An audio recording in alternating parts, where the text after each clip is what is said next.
좋겠습니다. 자, 오늘 우리가 같이 나눌 하나님의 말씀은 출애굽기 15장에 있는 말씀입니다. 같이 여러분이 읽었던 말씀처럼 오늘 우리들이 쓴물을 단물로 바꾸시는 하나님, 그 하나님에 대해서 같이 나누려고 이 말씀을 우리가 보았습니다. 그래서 우리는 세상을 살아가다 보면은 분명히 실패라고 하는 쓴물을 마실 때도 있을 것입니다. 그리고 또 잘 나가는 단물을 마실 때도 있어요. 쓴물을 마신 다음에 또 단물을 마시는 사람도 있고, 쓴물을 먼저 마신 다음에 단물을 마시는 사람도 있고, 단물을 먼저 마신 다음에 쓴물을 마시는 인생도 있을 수 있습니다. 20년 전에 쓴물을 마셨는데 지금도 쓴물을 마시는 사람이 있을 수 있고, 20년 전에 단물을 마시는 걸 봤는데 지금 여전히 단물을 마시는 사람이 있을 수도 있다, 이런 말이에요. 에이브러함 링컨은 대통령이 되기 전에 17년 동안 갚아야 될 빚더미 속에서 에이브러함 링컨은 쓴물을 마셨습니다. 17년 동안. 17년 동안 인생살이를 톡톡히 하면서 쓴물을 마셨던 이 에이브러함 링컨, 그는 국회의원은 밥 먹듯이 낙선을 했습니다. 당선은 가뭄에 콩나듯 했고, 마침내 1860년에 미국의 16대 대통령으로 당선이 되었을 때 그는 자신을 주목하는 사람들에게 다음과 같이 고백을 했지요. 절대로 절망하지 말라. 만일 절망하더라도 일하면서 절망해라. 처음에는 성공하지 못하였다 할지라도 다시 시도하고 다시 도전하라. 이렇게 그는 말하고 있습니다. 쓴물을 밥 먹듯이 먹었던 에이브러함 링컨, 그러나 마침내 1860년에 그는 하나님으로부터 단물을 선사받았습니다. 그에게는 늘 하나님 앞에서 절망하지 않는 그러한 믿음이 있었습니다. 그리고 언제나 재도전하고 또 시도하는 그러한 열정이 있었습니다. 탈무드에서도 이렇게 말합니다. 하나님은 인내하는 자의 편이다, 이렇게 말해요. 인내하는 자의 편이다. 무슨 일을 만나면 쉽게 포기하는 자는 하나님께서 역시나 쉽게 도와주지 않습니다. 모든 일을 만났을 때 우리는 인내를 자꾸 하고 또 재시도하고 재도전하려고 하는 하나님을 바라보면서 그렇게 나가는 사람들을 하나님께서는 지켜보고 계시다가 도와주십니다. 그것을 우리가 잊지 말아야 될 것입니다. 그래서 오늘 쓴물을 단물로 바꾸시는 하나님, 그 하나님이 저와 여러분의 하나님인 줄로 믿습니다. 오늘 말씀은 이스라엘 백성들이 애굽의 노예 생활 430년이라고 하는 길고 긴 이러한 시간들을 끝내고 이제 모세의 인도를 따라서 출애굽해서 홍해바다를 건너게 되어지는 모습이 나왔습니다. 15장에 그 말씀이 있죠. 그리고 나서 이제 수르 광야를 들어갔습니다. 수르 광야를 들어갔는데 3일 동안 광야로 들어갔습니다. 근데 광야로 들어가 가지고 물이 없으니까 3일 동안 목마른 가운데 이제 광야로 들어가서 3일이 지나서 도착을 한 곳이 마라입니다. 마라. 근데 그 마라에서 물을 발견했어요. 근데 그 물이 어떤 물이냐면은 해독이 안 된 독이 든 바로 그러한 쓴물이었습니다. 그 쓴물을 발견하고 나서 3일 동안 목마르다가 쓴물을 발견했어요. 그러니 얼마나 세상 말로 화딱지가 나겠어요. 그러니까 그 화딱지 나는 것을 모세한테 분풀이하는 겁니다. 모세한테 분풀이하면서 이집트에 애굽에 매장지가 없어서 우리를 여기까지 끌어내서 죽게 하느냐. 우리가 이집트를 섬기고 살아가는 것이 광야에서 죽는 것보다 더 낫겠다. 그러면서 이렇게 모세를 원망했습니다. 그러니까 하나님께서 바로 이 모세에게 말씀하셔서 나뭇가지를 던져가지고 물을 해독하게 만들죠. 그래서 거기에서 그들은 해독된 물을 먹을 수가 있었습니다. 뿐만 아니라 하나님께서 그들에게 그 해독과 동시에 하나님이 주신 것이 있었습니다. 그것이 뭐냐면 법도와 율례를 주셨습니다. 법도와 율례. 하나님을 어떻게 섬겨야 될 것인가. 바로 이것을 주셨다, 이런 말이지요. 그러니까 오늘날 말하면 말씀을 주셨다, 이런 말이에요. 너희들이 어떻게 하나님을 섬길 것인가. 광야에서 이렇게 어려운 일을 만날 때도 어떻게 하나님을 의지하고 섬겨야 될 것인가에 대해서 그들에게 말씀을 주셨다, 이런 말입니다. 그러니까 순종하는지 여부를 살피시는 내용이 바로 나와 있는 겁니다. 그래서 먼저 우리는 살펴볼 것이 뭐냐면 홍해를 하나님이 걸렀다고 그랬는데 홍해를 통해서 하나님이 이스라엘에게 단물을 경험케 하시는 하나님으로 먼저 비춰주고 있다는 겁니다. 홍해를 통해서 단물을 이스라엘이 아주 맛있게 먹었습니다. 말이 430년이지요. 430년 동안 노예 생활을 보내고 난 다음에 우리가 오전에 말했듯이 240만 이상이 되어지는 민족이 애굽 안에 고센 땅에 중심을 자리 잡고 번성이 되어져 있었습니다. 그런 가운데 하나님께서 이제는 민족이 준비됐으니까 그 다음에 하나님께서 하실 일이 무엇이겠어요? 백성이 준비되었으면 백성이 정착할 땅이 필요하겠지요. 그래서 하나님께서 땅을 준비하시고 그 땅으로 하나님께서 이끌어 가시는 겁니다. 그게 바로 무슨 땅이에요? 가나안 땅이었던 거지요. 애굽의 땅은 그래서 그들이 거할 땅이 아니었어요. 그들의 민족을 만드는 땅이 애굽 땅이었고 애굽 땅에서 이스라엘의 민족이 형성이 되니까 하나님께서 그 민족을 옮겨서 가나안 땅으로 옮기셨던 겁니다. 그래서 여호수아서는 땅을 만드는 그러한 성경으로 나와 있는 거예요. 그 땅, 그리고 가는 도중에 여러분들 시내산 아래에서 이스라엘 백성들이 무려 1년 가까이를 머물게 되어지는데 거기서 하나님께서 뭘 주냐면은 나라가 되려면 민족이 되고 나라를 만들려면 어떻게 해야 돼요? 민족이 있어야 되죠. 한 나라가 되려면은 백성이 있어야 되죠. 그 다음에 백성이 구할 뭐가 있어야 돼요? 땅이 있어야 되죠. 땅이 있으려면 또 뭐가 있어야 돼요? 법이 있어야 되는 거죠. 법. 그 법을 시내산에서 1년 가까이 머물면서 하나님께서 법을 주시는 거예요. 그게 레위기입니다. 레위기. 그래서 이렇게 세계를 하나님이 다 준비하시고 나서 이스라엘이라고 하는 하나님의 제사장 나라, 하나님께서 이렇게 완벽하게 계획하시면서 끌어가시는 거예요. 그래서 오늘 여기 홍해를 통해 가지고 하나님이 단물을 먼저 경험케 하시는데 여기 보면은 이스라엘 백성들이 그렇게 해서 가나안 땅을 향해서 출발하게 되어지는데 하나님이 그들을 향한 디자인하신 그 플랜에 대해서 이스라엘 백성들은 알 리가 없는 것이지요. 하나님이 이렇게 준비해서 이렇게 하시고 이런 것들을 이스라엘 백성들은 전혀 꿈에도 모르는 거죠. 그렇기 때문에 어려운 일을 당하면 왜 우리에게 이런 어려운 일을 주냐고 원망과 불평을 하는 거예요. 우리가 먼 일을 좀 내다볼 수 있는 사람이라고 그러면은 지금의 당장의 어려운 일들은 그 먼 일을 향해서 꼭 필요한 것이라고 생각하고 과정이라고 생각하기 때문에 이겨낼 수 있는 거예요. 불평하지 않을 수 있는 겁니다.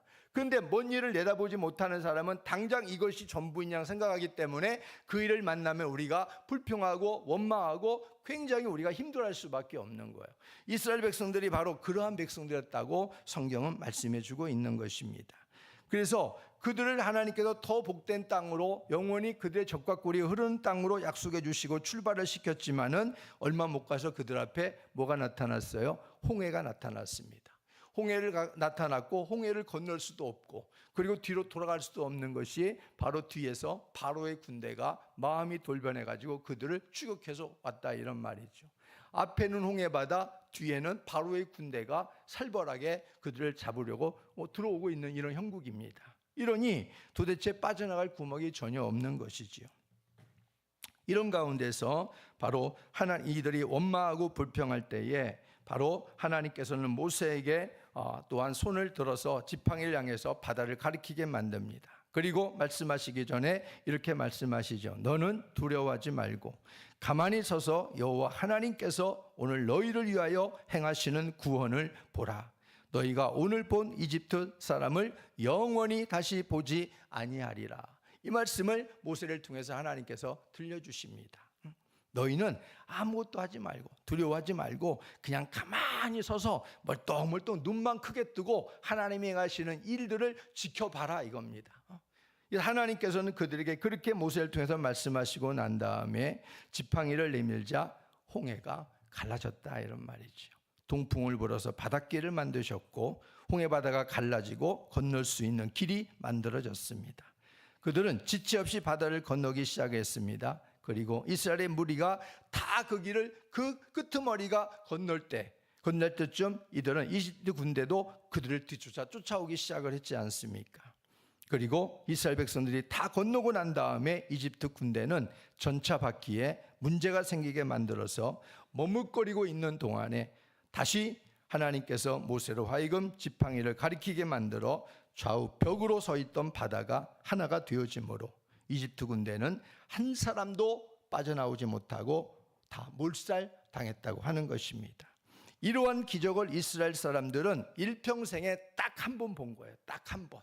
둘도 없어요. 딱 한 번 이 놀라운 기적을 그들의 눈앞에서 직접 보았습니다. 그러니 이들만큼 더 생생한 증인들이 어디 있어요? 예수님께서 부활하시고 난 다음에 제자들과 500의 형제들에게 부활한 몸으로 보여주셨어요. 왜 보여주셨어요? 너희들이 나의 부활의 증인이 되어라. 이거 아니겠어요? 그 부활의 증인으로 이제는 성령을 받고, 예수님께서 부활 승천하고 나신 다음에 성령을 받고 그들이 뭐가 됐어요? 부활의 증인이 된 거예요. 직접 보았으니까 무슨 일이 있어도 목에 칼이 들어와도 그것은 절대 부인할 수 없는 거 아니겠어요? 그 증인으로 살라고 주님께서 그들을 부활의 증인으로 성령을 부어서 세우신 거예요. 그들을 통해서 하나님의 나라가 세워졌습니다. 교회들이 세워졌고, 그들은 순교의 자리에 들어가도, 끓는 가마에 들어가도 부활한 주님을 절대 부인하지 않아요. 그런 놀라운 하나님의 귀한 능력의 사도로 하나님께서 붙들어 세우시는 걸 볼 수 있어요. 그러면서 그렇게 되기까지 주님은 부활한 모습을 그들에게 보여주셨고 성령을 부어주셨어요. 오늘 이스라엘 백성들이 이 홍해바다를 건너는 일생일대 딱 한 번 보게 된 이 경험을 이스라엘 백성들에게 왜 하나님이 경험하게 하셨을까요? 너희는 두려워하지 말라. 가만히 서서 여호와 하나님께서 오늘 너희를 위하여 행하시는 구원을 보라. 이렇게 하나님께서 왜 그들에게 이러한 놀라운 일생에 절대 정말 누구나 볼 수 없는 그런 이 놀라운 경험을 그들로 하여금 하게 하셨고 보게 하셨을까요? 이유는 한 가지인 것이지요. 광야길로 들어갈 때에 너희들은 이 하나님을 잊지 말라는 거예요. 이 하나님을 절대 잊지 말고, 이건 아무나 경험하는 게 아니라는 거지요. 이걸 어떻게 아무나 경험해요? 이 놀라운 경험을 너희들이 직접 보고 너희들이 나중엔 증거하라는 겁니다. 증거하라는 거예요. 어떻게 보면 이들이 가가지고 가나안 땅에 들어가가지고 어쩌면 이 사실을 증거하기를 하나님은 원하셨을 거예요. 1세대에게. 그래서 보여준 거예요. 증인으로 하나님께서. 그런데 이 1세대가 가나안 땅에 들어가요? 못 들어가요? 못 들어간단 말이에요. 못 들어가요. 가나안 땅에 못 들어가요. 광야에서 태어난 2세대들과 여호수아 갈렙만이 가나안 땅으로 들어간단 말이에요. 그러니까 얼마나 하나님께서 정말 안타까워하시는 이런 모습이 아니겠습니까? 그렇게 일생일 때 딱 한 번 볼까 말까 하는 이 놀라운 경험을 보여주시고 그들에게 증인 삼아서 가나안 땅에 들어가서 하나님은 이런 분이야. 하나님은 이런 분이야. 바다를 갈라서 우리를 건너게 하신 분이야. 그러면서 애굽의 그 놀라운 그 어마어마한 그 무시무시한 그들의 군대를 바다에 수상시키시고 우리는 건너게 하셨어. 그 놀라운 하나님의 살아계심을 증거해야 될 이들인데 이들이 광야에서 묻혀버리고 말았다, 이런 말이에요. 이것은 오늘날 우리들에게 주는 또한 교훈이기도 합니다. 하나님을 우리가 만나고 하나님의 은혜를 주신 것은 뭐냐면 그 은혜 속에 계신 하나님을 너희들이 증거하라는 거죠. 너희들이 증거하고 그 하나님을 너희들이 하나님에 대한 그런 불신을 갖지 말고, 그리고 그 믿음이 무너지지 말고 끝까지 너희들이 나의 증인으로 살기를 원하시는 바로 하나님의 마음이 있는 줄로 믿습니다.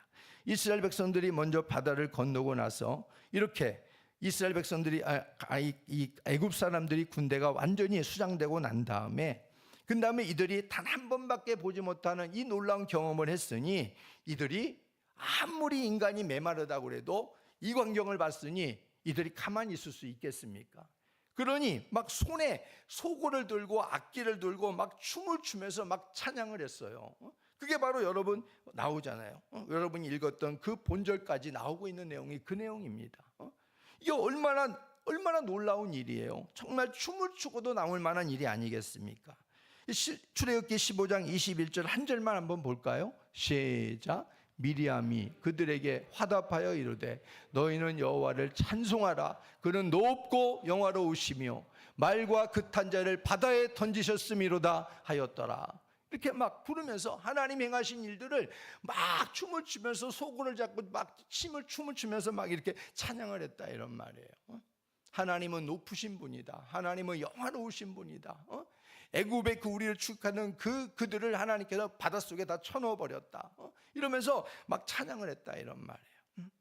이렇게 찬양을 하고 너무나 기쁘고 막 이런데 막 상승이 이제 올라가고 있는 거죠. 막 하나님에 대한 거. 근데 그러고 나서 수루 광야로 3일 동안 들어간 거예요. 3일 동안. 3일 동안 들어갔는데 거기에서 물을 만났는데 물이 쓴물이었다. 그런데 거기서 하나님에 대해서 어떻게 평가하고 있는가, 신앙을 어떻게 보여주고 있는가, 이게 문제인 것이죠. 이 어마어마한 것을 경험했음에도 불구하고 3일을 못 버티는 거예요. 3일을 들어가가지고 그것을 만나니까, 쓴물을 만나니까 이들이 하나님에 대해서 또 원망하는 거예요. 하나님에 대해서. 그 놀라운 기적을 봤으면 이 3일 정도는 사실상 인간적으로 생각할 때 버텨야 되는 거 아니겠어요? 야, 홍해바다를 건너게 했는데 이까짓 거 목마른 거 하나님께서 책임져 주시지 않겠어? 적어도 이 정도는 돼야 되지 않겠어요? 아무리 그래도.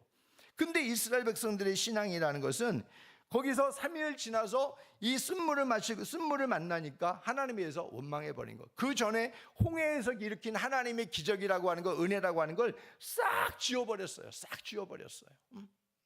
하나님에 대해서 어떤 그런, 하나님이 전에 이렇게 행하셨으니 우리를 도울 것이다, 하나님 앞에 우리가 좀 인내하고 믿음의 모습을 보이며 살아가자, 적어도 이런 사람이 한둘은 나올 것 같은데, 근데 그러지 않아요, 이스라엘 백성들이. 그래서 이들은 하나님 앞에서 먼저 홍해바다를 통해서 하나님이 이 단물을 경험케 하시는 걸 우리가 볼 수 있는데, 우리는 이렇게, 문제는 바로 여기에 있는 거죠. 단물을 경험한다 할지라도 그 단물에 우리가, 그 단물이 어떤 의미로 우리에게 주시는가, 이걸 우리가 배워야 된다는 거죠. 단물을 주시는 이유는요, 쓴물을 마시기 위해서, 쓴물을 대비하기 위해서 단물을 주시는 거예요. 근데 단물로만 우리가 너무 젖어 있으면 이 쓴물을 우리가 제대로 마실 수가 없게 되어져요. 우리가 성경에 보게 되어지면은 요셉 있죠. 요셉이 7년 풍년이 먼저 왔어요, 흉년이 먼저 왔어요? 풍년이 먼저 왔어요. 7년 풍년이 오고 난 다음에 요셉이 어떻게 하냐면요, 그 식량이 너무너무 넘쳐났어요. 막 식량이 넘쳐나가지고 곡간을 또 짓고 해도 식량이 막 남아돌았단 말이에요. 그 식량을 요셉은 어떻게 했냐면 저축을 했어요. 다 곡간에다 저장을 했습니다. 왜냐하면 자기의 주신 꿈이 뭐냐면 7년 풍년이 있는 다음에 7년 흉년이 있을 것이다. 근데 그 7년 흉년은 어떤 흉년이냐면은 7년 풍년을 생각지도 못하고 싹 지워버릴 정도의 극심한 흉년이 올 것이라는 것을 하나님께서 말씀을 해주셨단 말이죠. 그 꿈을 주셨어요. 그러니까 요셉이 어떻게 하냐면 7년 풍년일 때 다른 사람은 띵가띵가 하면서 막 넘쳐나는 곡식 속에 배를 두들기면서 막 그렇게 놀았지만, 요셉은 정신을 바짝 차리고 나라의 곡간을 더 만들고 그 곡식을 막 쟁여다 놓은 거예요. 막 그러면서 다음에 올 그 극심한 흉년을 준비했던 겁니다. 그래서 요셉이 하나님 앞에서 열국을 살릴 수 있는 바로 총리가 될 수 있었던 거예요. 그러니까 풍년이라는 7년의 단물은 요셉에게서는 어떤 단물이었냐면 7년 흉년을 준비하기 위한 단물로 준비하는 기간이 있었다, 이런 말이에요. 요셉은 하나님이 그에게 그 꿈을 보여주신 거예요. 그 꿈을 요셉을 통해서 열국을 살리기 위해서 하나님이 보여주신 겁니다. 우리는 그래서 세상을 살아가면서 홍해에서 이 기적만을 바라볼 게 아니에요. 홍해의 기적을 보았어도 우리는 다음에 또 하나님이 주실 쓴물을 우리는 준비하고 대비하는 신앙이 되어야 되겠다는 것을 잊지 말아야 될 줄로 믿습니다. 하나님의 살아계심을 똑똑히 경험케 하는 인생의 단물이 경험되었다고 하더라도 그것으로 다 끝나는 게 아니에요. 다 그것으로 다 그냥 다 됐다, 이게 아니라 이런 말이에요. 단물을 아무리 경험했어도 그 단물 다음에 하나님이 또 주시고자 하시는 쓴물이 있다는 것을 준비하고 염두에 두고 살아가야 된다, 그런 말입니다. 그래서 오늘 홍해바다를 건넌 것은 이스라엘에게 큰 단물의 체험이에요. 이 단물의 체험은 어떤 단물의 체험인가? 이제 홍해를 건너서 이제는 비로소 본격적으로 광야로 진출하게 될 텐데, 광야로 진출하는 모든 과정들 속에서 만나는 모든 쓴물들을 이제는 대비한 것이다 라고 하나님께서 단물을 먹여주신 것입니다. 그러므로 우리가 예수를 믿으면서 어떤 때는 정말 내가 마음껏 단물을 먹을 때도 있어요. 근데 그 단물로 우리가 만족하지 말라는 거예요. 이 단물은 나에게 하나님께서 더 좋은 어떤 또 쓴물을 나에게도 보약이 되는 쓴물을 주시기 위해서 먼저 단물로 입을 먼저 하나님께서 적시고 계시는 거구나. 하면서 우리가 거기에 만족하지 말고 거기에 우리가 완전히 거기다가 허리띠를 풀지 말라, 이런 말입니다. 두 번째, 그래서 하나님께서 오늘 보면 광야를 통해서 쓴물을 경험케 하시는 하나님을 만나볼 수 있는 거예요. 그렇게 해서 이들이 홍해바다의 단물 경험하게 되었더니 이제 문제는 인생의 쓴물을 경험하면 어떻게 되겠느냐 하는 것이 하나님의 사실상 주된 관심사였어요. 내 백성들이 단물을 경험할 땐 저렇게 춤을 추고 길길이 날뛰는데 그러면 쓴물을 먹으면 이들이 어떻게 돌변할 것인가? 하나님은 아시고 계시지요. 그런데도 하나님께서는 어떻게 하나 한번 보시는 거예요. 시험하시는 것입니다. 그런데 우리의 인생들은 다 똑같아요. 이스라엘 백성이나 우리들이나 똑같지 않나 생각이 들어져요. 그래서 단물을 경험할 때 우리가 더 어쩌면 조심하고 더 겸손하고 더 자신들을 점검할 수 있어야 된다 하는 것을 우리가 여기서 꼭 배워야 됩니다. 그리고 곧 있을 쓴물 앞에 대비하는 신앙이 꼭 되어야 된다. 요셉처럼 바로 풍년 속에서 누군가는 교회에서도 마찬가지고 나라에서도 마찬가지죠. 누군가는 요셉처럼 풍년이 있을 때 백성들은 그냥 허리띠 풀고 이제 이거면 정말로 이제는 끝났다라고 막 다 된 것처럼 그러고 있는데 누군가는 그것을 염려하면서 한쪽에서 다음에 올 풍년을 준비하는 그런 모습들, 바로 그런 모습이 교회에도 필요한 것이고 또한 나라에도 필요한 것이죠. 그런 사람이 있다면은 우리가 풍년을 만나도 쓴물을 만나도 나라가 지켜질 수 있는 것이고 교회가 지켜질 수 있는 줄로 믿습니다. 바로 그런 사람들이 여러분이 되기를 주의 이름으로 축복합니다. 그래서 7년 풍년 후에 7년 흉년이 온 것은 바로 우리에게 의미를 주는 바가 있다라는 것을 보여주고 있는 것이지요. 이스라엘 백성들이 홍해에서 나와서 수르광야로 3일 길을 걸어갑니다. 그리고 거기에서 마라에 도착했을 때 드디어 먹을 수 없는 쓴물을 마주하게 되었습니다. 그럴 때에 그들의 주특기가 또 나오게 되는 거죠. 바로 원망과 불평이 그들의 주특기였습니다. 24절에 보게 되어지면은 24절 한번 읽어볼까요? 시작. 백성이 모세에게 원망하여. 여기 원망이라는 히브리어 단어 룬이라고 하는 이 말은 고집세다, 밤새워 머물다, 그런 뜻을 담고 있어요. 고집세다, 밤새워 머물다, 이게 원망이에요. 그러니까 이 말은 무슨 말이냐면 모세와 하나님 앞에서 그 쓴물을 대하면서 밤새워서 고집을 부리면서 원망과 불평으로 시간을 보냈다, 그런 의미예요. 그런 의미예요. 3일 전만 해도 어떻게 했어요? 3일 전만 해도 다 가진 사람들처럼 하나님을 높이더니 3일을 못 버티고 쓴물을 만나니 그들의 본성이 적나라하게 드러난 것입니다.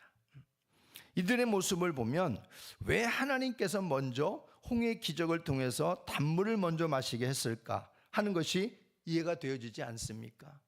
만약에 쓴물부터 줬다고 해봐요. 그러면 아마 다시 돌아갔을 거예요. 다시 돌아갔을 겁니다.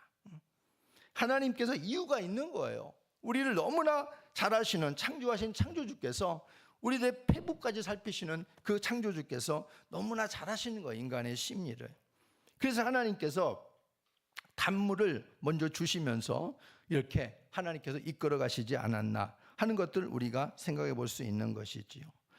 하나님께서 그 놀라운 단물의 기적을 보여주시면서 하나님께서 이런 생각을 하지 않았을까 하는 생각을 해봤습니다. 적어도 이 정도 큰 단물을 마시게 했으니 적어도 3일 정도의 고단함과 3일 정도의 이런 목마름은 버틸 수 있겠지. 적어도 내 백성인데 430년의 노예 생활에서 내가 그들을 구출해냈고 그리고 그렇게 지냈던 그 삶도 있었고 뿐만 아니라 그 홍해의 놀라운 기적을 보여주었으니 그 정도는 버티지 않을까. 하나님이 이런 생각을 하지 않았을까 하는 생각을 해보게 돼요. 이것이 하나님이 그들에게 기대하는 바였을지도 모른다 하는 생각이 들었습니다. 이렇게까지 단물을 먹여주었는데 설마 이 정도도 못 버티겠어? 그런 생각을 하지 않았을까요? 아시면서도 믿어주고 싶고 아시면서도 한없는 긍정으로 덮어주고 싶은 것이 우리 하나님 아버지의 마음이 아닐까. 부모가 그렇거든요. 자식에 대해서 우리가 보면 이 자식에 대해서 부모만큼 잘하는 사람이 어디 있어요? 다른 사람들이 뭐라고 이러쿵 저러쿵 입방아 쪄도 부모는 자식에 대해서 알잖아요. 근데 어떤 부분은 자식의 약점도 알고 어떤 부분은 자식의 장점도 알잖아요. 그러면 어떤 때는 어떤 일을 했다는 부모가 자식에 대해서 약점을 알기 때문에 이 약점이 좀 더 지금의 일을 하는 데 있어서는 약점 때문에 애가 힘들어하겠구나, 넘어질지도 모르겠구나, 그런 생각이 든단 말이에요. 근데 어떤 때는 그냥 그걸 알면서도 자식이 어떤 일을 행하려고 할 때에 그래, 한번 해봐라, 너는 할 수 있어 라고 이렇게 긍정적으로 믿어주고 싶은 거지요. 그러나 부모는 이미 벌써 앞서간 생각으로, 결론된 생각으로 앞서가서 이 자식이 이렇게 가면은 여기선 자빠지겠구나, 이걸 대강 짐작을 할 수 있잖아요. 부모기 때문에 여지없이 부모 생각대로 적중될 때가 많다, 이런 말이에요. 근데 그렇게 될 걸 알면서도 부모는 자식을 믿어주고 싶은 거지요. 그래, 한번 해봐, 나중에 그렇게 되는 일이 있다 할지라도 한번 해봐 하는 거예요. 그게 뭐냐면 여러분, 누가복음에 나오는 바로 돌탕에 관한 얘기입니다. 첫째 아들, 둘째 아들이 있었잖아요. 이 둘째 아들이 아주 몸이 근질근질한 아들이거든요. 집안에만 갇혀 있는 것이 너무나 불평이 많았던 아들이었습니다. 아버지가 살아있는데도 자기에게 돌아올 유산을 챙겨달라고 말합니다. 아버지가 돌아가셔야 유산을 챙겨받는 법인데 아버지가 살아있는데 아버지에게 유산을 달라고 그러는 거예요. 이러니 얼마나 배은망덕해요. 그 유산을 챙겨받아갖고 나갔습니다. 집을 나가버렸어요. 자신의 생각에는 아버지가 주신 유산만으로 나가서 뭔가 할 수 있을 것 같았습니다.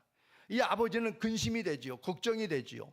세상 경험을 한 번도 해보지 않은 이 둘째 아들이 재산을 주면 이 재산 가지고 다 털어먹을 텐데, 얼마 먹어 털어먹을 텐데 알고 있었어요, 아버지는. 그런데도 아버지는 그것을 막지 않았습니다. 오히려 주면서 그래, 네 마음대로 해봐라 그랬습니다. 이게 뭐냐면 아버지의 마음인 거예요. 세상에 나가면은 쫄딱 망하고 알거지가 될 것이고 고생만 진탕하고 돌아올 것인데 아버지는 그것을 그냥 허락한 거예요, 알면서. 이게 아버지인 거예요. 그래, 한번 나가서 부딪히면서 좀 잘 됐으면 좋겠다. 그러나 네가 좀 더 잘 됐으면 좋겠다. 세상에 처음 발딛는 발걸음이지만은 여기에서 정말 네 생각대로 계획대로 잘 되어서 돌아왔으면 좋겠다. 이게 아버지의 마음이었단 말이죠. 근데 영락없이 엎어지고 깨지고 완전히 무너지고 거지가 돼갖고 돌아오지 않습니까? 근데 아버지는 벌써 알고 있는 거예요. 대문 밖에서 벌써부터 기다리고 있는 거예요. 언제쯤 돌아올까? 그 시점은 모르지만은 이때쯤 되면 내 아들이 돌아올 때가 됐는데 아버지는 먼저 대문 밖에 나와서 항상 기다리고 있는 거예요. 그 아들이 돌아올 것을 이미 알고 있었다, 이런 말이에요. 그게 아버지의 마음이다, 이런 말이에요. 여기 있는 하나님께서도 이스라엘 백성들에게 그런 마음을 품지 않았을까 생각이 듭니다. 이 정도라면, 이 정도 어마어마한 것을 경험시켜주고 단물을 주었다 그러면 이 정도는 그래도 버틸 수 있을 거야, 정신을 차리고 버티겠지, 이런 마음이 있었습니다. 이게 우리가 믿는 우리 하나님 아버지의 마음입니다. 그러니까 우리가 하나님 앞에 은혜를 받고 세상에 나가서 살 때에 하나님은 우리에게 이런 마음을 갖고 계시는 거예요. 내 자녀에게 이런 은혜를 베풀어주고 내 자녀에게 하나뿐인 독생자를 주면서 저들을 향해서 죽게 만들고 저들의 죄를 용서해 주시고 하나님의 크신 사랑을 베풀어 주었으면 이 사랑 가지고 세상에 이들이 나갈 때 얼마든지 믿음으로 이겨낼 수 있겠다라고 하나님은 우리에게 믿음을 갖고 계신다, 이런 말이에요. 매일매일 세상을 향해서 살아가는 우리의 모습 속에 무엇이 필요하겠어요? 바로 하나님 아버지의 나를 향한 그 예수 그리스도의 나를 향한 그 믿음, 나를 향한 기대, 이게 바로 우리가 세상에서 가지고 살아가야 될 아주 강력한 무기인 줄로 믿습니다. 하나님이 나를 기대하고 있어. 예수님이 생명 주시면서 나를 기대하고 있어. 이 기대, 하나님의 마음, 주님의 마음이 세상에 어디에 있든지 머물든지 바로 우리가 붙들고 살아가야 될 모습인 줄로 믿습니다. 그래서 하나님은 오늘 이들에게 그렇게 말씀하고 있는 거예요. 그렇게 마음을 갖고 계신 거예요. 그렇지만 그러한 아버지의 마음을 사정없이 부셔버린 사람들이 누구냐면 이스라엘 백성들이었습니다. 단물 앞에서는 인생들이 한없이 부드럽고 한없이 좋아질 수 있는데 쓴물 앞에서는 한없이 강팍하고 한없이 나빠질 수 있는 것이 또한 인생이다라는 것을 우리에게 보여줍니다. 우리들 역시도 예외는 아닐 것입니다. 그렇기 때문에 이 말씀을 통해서 우리는 언제나 단물 앞에서 더 겸손하고 쓴물 앞에서 더 인내하는 삶, 이것을 우리는 이스라엘 백성을 통해서 분명하게 배워야 될 줄로 믿습니다. 냉탕도 가고 온탕도 가고 온탕도 가고 냉탕도 가고 쓴물과 단물을 오가면서 이스라엘에게 허락하신 하나님은 그만한 이유가 있겠구나, 이걸 우리는 빨리 깨달아야 되는 것이죠. 그러면 우리의 삶의 자리에서 단물을 만나고 우리의 삶의 자리에서 쓴물을 만나면 우리 이 말씀이 적용이 되어져야 되는 거죠. 단물을 만날 땐 단물을 주시는 이유가 있겠구나. 쓴물을 만날 땐 쓴물을 마시게 하는 이유가 있겠구나. 이걸 우리는 적용해야 되는 거예요. 그럼 우리는 하나님 앞에 말씀 안에서 말씀으로 승리하는 백성이 될 수 있는 줄로 믿습니다. 시편 119편 71편 말씀 보겠습니다. 시작. 고난당한 것이 내게 유익이라. 이로 말미암아 내가 주의 율례들을 배우게 되었느니라. 왜 고난당한 것이 우리에게 유익입니까? 고난은 좀 없었으면 좋은 게 아니겠어요? 근데 고난당한 것이 내게 유익이라고 말씀하시는 거예요. 하나님은 우리에게. 도대체 이 고난이라는 게 도대체 뭐길래 우리에게 고난당한 것이 유익이라고 너에게 오히려 보탬이 된다는 거예요. 플러스가 된다는 거예요. 마이너스가 아니라. 왜 그럴까요? 그 고난을 통해서 하나님의 율례를 우리가 제대로 배우게 된다는 거예요. 제대로 배우게 된다는 거예요. 여러분 전문가들도 뭐 음식이나 뭐나 뭐 여러분 뭐 기술 전문가들이나 뭐 음식 이런 셰프들이나 이런 사람들 보면요, 그들이 음식을 배우는 과정들 보면 정말 혹독하게 배우더라고. 혹독하게. 대충 하는 게 아니라 아주 혹독하게 훈련을 시키고 혹독하게 그것을 배우더라고요. 기술자들도 제대로 된 기술자들은요, 자기 사수한테 정말 아주 그냥 눈물을 쏙 빼도록 배우는 사람들이 있어요. 그렇게 배우고 나니까 제대로 그 사람들이 실력 발휘를 하더라 이런 말이에요. 사고 안 치고 사고 안 나고. 이유가 있는 거예요. 우리가 하나님 앞에 고난을 당하면은 우리가 하나님의 말씀을 우리가 제대로 이것의 소중함을 깨닫고 말씀을 제대로 붙들고 살아갈 수 있는 우리 안에 우리 손에 하나님의 말씀의 검이 주어지게 해요. 말씀의 검. 칼이라고 똑같은 칼이 아니잖아요. 칼도 이제 이빨 다 나간 칼 들고 한번 싸우자 그러면 이거 상대방이 어떻게 생각하겠어요? 비웃지 않겠어요? 야, 그까지 나한테 덤벼들어? 이렇게 하지 않겠어요? 근데 칼을 뺐는데 칼이 너무너무 시퍼래. 그냥 보기만 해도 정말 베일 것 같아. 이런 칼하고 이빨 빠진 칼하고 이게 싸움이 되겠느냐 말이에요. 그러니까 이 고난이라는 것은 우리를 더욱더 시퍼런 예리한 칼로 하나님께서 만들어주시는 과정이라는 것이죠. 그 칼 한 자루만 있으면 우리는 겁날 것이 없는 거예요. 하나님의 말씀의 검 하나만 있으면 원수막이 어떤 도전도 우리는 능히 당당히 이겨낼 수 있는 거예요. 그걸 하나님이 우리에게 주시기 위해서 하나님은 우리에게 고난도 주시는 줄로 믿어요. 그 고난 앞에 우리는 염려하지 말고 낙담하지 말고 내가 이를 통해서 내가 더 많은 것들을 수확해야지라는 생각으로 이겨낼 수 있는 은혜가 있기를 주의 이름으로 축복합니다. 마지막 세 번째로 쓴물과 단물 앞에서 인생을 시험하시는 하나님이다라는 겁니다. 쓴물도 주고 단물도 주시는데 쓴물도 시험이고 단물도 시험이라는 것을 잊지 말아야 돼요. 이게 우리가 꼭 배워야 될 것입니다. 쓴물만 시험이 아니에요. 단물도 시험이라는 겁니다. 좋은 일이 줬을 때 이들이 어떻게 하나 본다는 거예요. 하나님은. 하나님께서 이스라엘 백성들을 430년의 노예 생활에서 자유를 주신 것은 그들을 적과 꿀이 흐르는 땅 가나안 땅으로 이끌어서 거기에서 하나님께 영광을 돌리도록 하기 위한 것이었다라는 것을 우리는 성경을 통하여 볼 수 있어요. 그런데 들어갈 가나안 땅은 어떤 곳입니까? 여러분이 아는 것처럼 만만치 않아요. 정말 불가능할 정도로 만만치 않은 땅입니다. 거인족들이 우글우글거리고 있고 철병거로 무장을 하고 있고 그야말로 거기에는 도저히 침범할 수 있는 난공불락의 그런 땅이 바로 가나안 땅이었단 말이에요. 문화는 아주 그 당시에 최고조의 어떤 그야말로 발달된 그런 문물을 가지고 있었어요. 가나안 땅의 그런 문화의 모습을 보면 막 그 수로나 도로 같은 것이 제대로 다 포장이 돼 있었고요. 뿐만 아니라 그들에게는 도자기로 막 인테리어를 하고 있었다고 알려지고 있어요. 도자기로 인테리어를 했어요. 그리고 철을 다룰 수 있는 이런 세공술이 굉장히 발달되어 있었던 민족이 가나안이었습니다. 그렇기 때문에 어떻게 보면은 최고로 그 시대에 발달된 문명과 문물을 가지고 있었던 사람들이 가나안이었어요. 그러면서도 힘은 대빵 셌지요. 힘은 엄청나게 셌단 말이에요. 그러니 그 땅을 누가 침범할 수 있겠어요? 그런데 이런 웬만한 하나님을 신뢰하는 믿음이 아니고서는 도저히 넘볼 수 없는 땅이 가나안 땅인 거예요. 뭐 원시인들이 살고 무식한 그런 힘만 자랑하는 원시인이 살고 이걸 여러분 가나안 땅으로 생각하면 절대 오산입니다. 그런 가나안 땅이 아니에요. 그러니 이스라엘 백성들은 자신들이 강해지는 것이 아니고 어떤 환경 앞에서도 하나님을 신뢰하는 믿음이 흔들림이 없도록 강한 믿음을 가지고 있어야 했던 것입니다. 이걸 하나님께서 원하셨던 거예요. 바라셨던 겁니다. 25절 말씀 다시 볼까요? 시작. 모세가 여호와께 부르짖었더니 여호와께서 그에게 한 나무를 가리키시니 그가 물에 던지니 물이 달게 되었더라. 거기서 여호와께서 그들을 위하여 법도와 율례를 정하시고 그들을 어떻게 했다고요? 시험했다. 율례와 법도를 주시면서 시험하시는 거예요. 왜 시험하시겠어요? 가나안 땅에, 그러한 어마무시한 가나안 땅에 들어가야 될 이들인데 나의 이 율례와 법도를 이들이 얼마나 존중하고 얼마나 이걸 붙들고 살아갈 수 있는 믿음이 있는가를 하나님은 먼저 시험하시는 것이죠. 그렇지 않으면 가나안 땅에 들어가 봤자 무슨 소용이 있어요? 가나안에 밥이 돼버리고 말 텐데.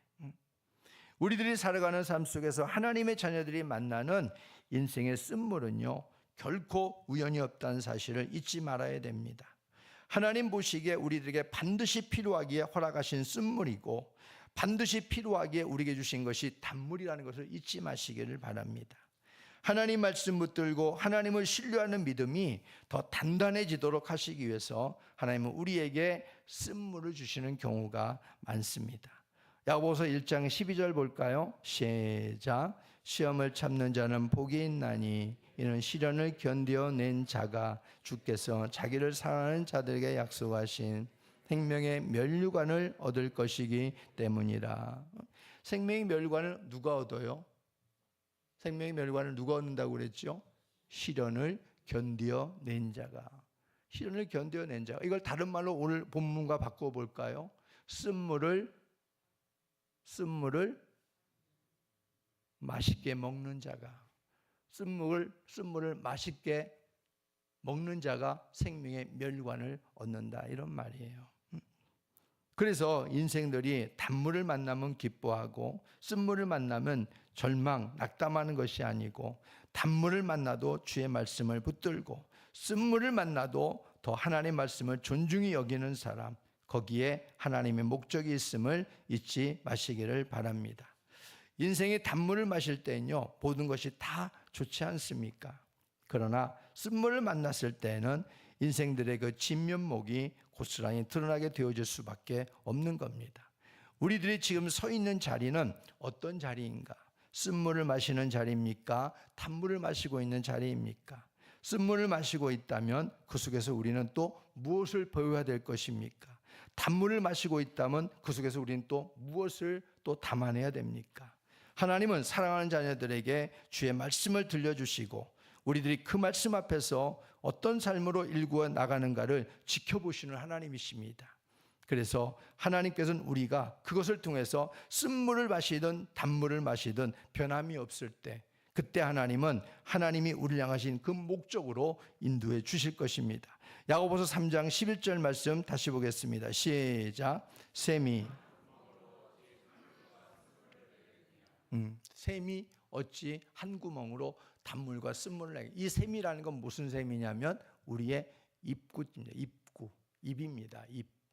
우리가 한 입으로 단물도 쏟아내고 쓴물도 쏟아내잖아요. 근데 뭐라고 말했냐면은 한 구멍으로 어떻게 단물과 쓴물을 내겠느냐 그랬어요. 그러니까 우리는 하나님 앞에서 단물을 하나님 앞에 내는 이런 모습이 있어요. 단물이 뭐겠어요? 감사하다. 하나님 정말 고맙습니다. 하나님은 위대하십니다. 하나님은 놀랍습니다. 하나님은 전능하신 분입니다. 하나님 앞에 단물을 쏟아내야지 하나님 왜 그랬어요? 우리가 여기서 불평하고 원망하는 이스라엘 백성들의 이 모습을 우리가 가져서는 안 되겠다, 이런 말입니다. 우리가 하나님 앞에서 하나님을 찬양하고 반드시 하나님 앞에서 우리의 입술을 단물을 쏟아내게 된다면 하나님은 우리 입술에서 그 쓴물의 삶의 모습들을, 우리 삶에서 쓴물의 삶의 모습들을 단물의 삶의 모습으로 바꿔주시는 하나님이 되실 줄로 믿습니다.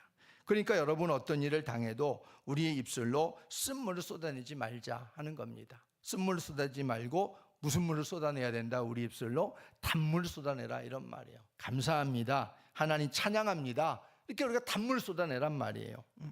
민수기 14장 28절 보겠습니다. 시작. 이 말씀이 없나요?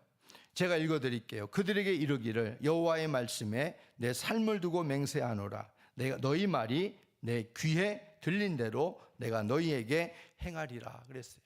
내 귀에 들린 대로 내가 너희에게 행하리니. 하나님께서 하시는 말씀입니다. 그러니까 우리가 단물을 쏟아내면 하나님이 단물이 들린 대로 행하시겠다는 거예요. 쓴물을 쏟아내면 쓴물을 들리는 대로 하나님께서 행하시겠다는 거예요. 그러니까 우리가 하나님 앞에 쓴물을 쏟아내야 되겠어요? 단물을 쏟아내야 되겠어요? 단물을 쏟아내야죠. 하나님 찬양합니다. 하나님 영광 받으십시오. 이 단물을 쏟아내면은 하나님이 단물을 통해서 하나님께서 뭔다고 그랬어요? 내 귀에 들린 대로 내가 너희에게 행하리니 그랬잖아요. 하나님께서 그렇게 행하신단 말이에요. 27절도 보겠습니다. 오늘 본문 마지막 시작. 그들이 엘림에 이르니 거기에 물샘 12과 종루나무 70그루가 있는지라 거기서 그들이 그 물 곁에 장막을 치니라. 여러분 이걸 보면은 하나님께서 쓴물과 단물과 쓴물을 주시면서 하나님께서 이스라엘 백성들에게 목적했던 바가 무엇인가라는 게 명확히 나타나고 있는 거예요. 그게 뭐냐면 바로 여기 오아시스입니다. 이스라엘 백성들은 전국에 가서 엘림이라는 장소에 이제 만나게 됩니다. 엘림이라는 장소에 머무르게 되어지는데 바로 오늘날로 말하면 엘림이라는 이 장소는 오아시스입니다. 오아시스를 만나게 하시는 거예요. 그러니까 하나님께서는 미리부터 이스라엘 백성들에게 뭘 준비하고 계셨다는 거예요? 오아시스를 준비하고 계셨던 거예요. 이 엘림이라는 장소로 하나님께서 이들을 이끌 준비를 벌써 하나님이 계획하고 계셨던 거예요. 누구만 모르는 거예요? 이스라엘 백성들만 모르는 거예요. 홍해를 건너고 단물을 주시고 광야길을 저서 쓴물을 주시지만은 하나님은 몰래 하나님이 계획했던 장소가 어디냐면 이 엘림이라는 곳에 하나님께서는 이르기를 원하셨던 거예요. 여기서 다시 한번 하나님이 단물을 주시기를 원하셨던 거예요. 근데 그 쓴물 그 기간을 이들은 하나님 앞에서 믿음을 보이지 못했던 거예요. 그 믿음을. 그러니까 우리는 신앙이라고 하는 것은요 단거리가 아니라고 그랬지요. 신앙은 장거리입니다. 장거리에는 이 장애물도 있는 거예요. 장애물도 있어요. 그 장애물을 만났을 때 우리는 그게 쓴물이에요. 쓴물. 소위 말하면 쓴물이 지나면 무슨 물이 있냐면 또 단물이 있어. 오아시스 같은 하나님이 준비하신 이곳이 있다 이런 말이에요. 그러니까 신앙을 단편적으로 생각하지 말고 신앙을 장편을 우리가 생각하란 말이에요. 장거리로 생각하면서 결국에는 그 끝자락에는 뭐가 있다? 오아시스가 있단 말이에요. 오아시스. 하나님이 우리에게 준비하신 것은 그거란 말이죠. 그걸 바라보면 쓴물을 이겨낼 수 있어요, 없어요? 있잖아요. 좀만 더 이겨내자. 오아시스가 기다리고 있어. 이들이 그것만 볼 수 있었다 그러면은 그깟 3일 동안 쓴물을 만났어도 어떻게 했어요? 하나님 앞에 좀 더 가면 오아시스 있어 하면서 이겨내지 않았겠느냐 이런 말이에요. 그걸 못 보는 게 저와 여러분들이라 이런 말이죠. 그래서 우리는 단물 앞에서는 인생이 더욱더 겸손하고 하나님의 은혜임을 고백하고 쓴물 앞에서도 더 좋은 단물을 주실 것을 믿고 인내의 믿음으로 잘 준비해서 마침내 쓴물을 단물로 바꾸시는 하나님의 은혜를 경험하는 우리 모두가 되기를 예수의 이름으로 축복합니다. 우리 다 같이 하나님 앞에